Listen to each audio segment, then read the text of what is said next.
પ્રતાપસિંહ ગોયલ, પ્રદેશ મંત્રી ગુજરાત NSY। ગુજરાત યુનિવર્સિટીની અંદર 300 થી વધારે જોબ ટ્રેનિંગ તરીકે નોકરી કરે છે। હિમાંશુ પંડ્યા સાહેબ જ્યારે વાઇસ ચાન્સલર હતા ત્યારે કાયમી ભરતી કરવામાં આવી હતી, પણ એ રદ કરી દેવામાં આવી હતી।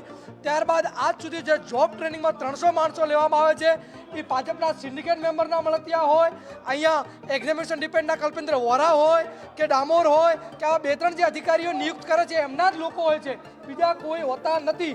કેમ બીજા કોઈ હોતા નથી? કેમ કે એમને ક્યાંક ને ક્યાંક જે જોબ ટ્રેનિંગ હોય છે ત્યાંથી શું કંઈ ફંડ આપવામાં આવે છે કે અડધો પગાર આપવામાં આવે છે, એ પણ એક ચિંતાનો વિષય છે। NSY જે રજિસ્ટ્રાર સાહેબને માંગ કરી છે કે 7 દિવસની અંદર આ જો જોબ ટ્રેનિંગ ઉપર કોઈ નિર્ણય લેવામાં નહીં આવે તો 7 દિવસ પછી કયા અધિકારીના કયા સિન્ડિકેટ મેમ્બરના કેટલા લોકો અહીંયા નોકરી કરે છે એ નામ પણ NSY જાહેર કરશે। જો આ નિર્ણય લેવામાં નહીં આવે તો આવનાર દિવસોમાં અમારે ઉગ્રથી ઉગ્ર આંદોલન કરવાની જરૂર પડશે, તો પણ કરીશું।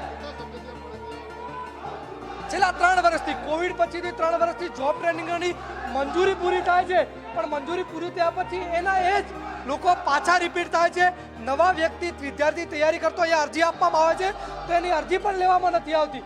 કોઈ ડિગ્રી માન્યતા હોતી નથી, પોતાને કેવું સેટિંગ છે, કેવા અધિકારી જોડે સંબંધ છે એના ઉપર જ તમને નોકરી મળશે। અહીંયા